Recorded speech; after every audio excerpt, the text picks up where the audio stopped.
So one of the things that you can do inside of Gemini is use image inputs as well. So to do that, you need to go around and click on the upload image button right here. And then what you need to do is you need to go around and select out an image. Let's say, for example, like this, and press open. So once you do that, you can see that the image opens up right here. And what you can do is you can type in a prompt. Let's say, for example, I'm going to go around and say explain what is in this image right here. So once I do that, what happens is that it goes around and analyzes out the image. It does take a bit of time because it's an image input, but that is normal.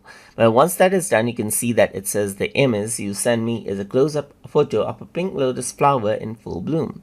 The flower has many soft pink petals and yellow center. It's surrounded by large green lotus leaves. So you can see that this is what you have right here. So I gave an image input, and based on that, it recognized what image it was, and then it answered it out right here, just like this. So I'm just going to go around and say how many petals are there. So let's just go around and ask this out right here.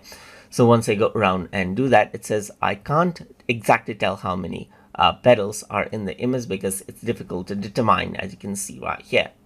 But you can see that it says it usually has around 8 petals right here, just like this. So that is how you can go around and ask questions regarding the picture as well, and so forth.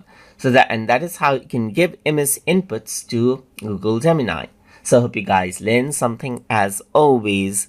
And as always, please like, comment, share, and subscribe.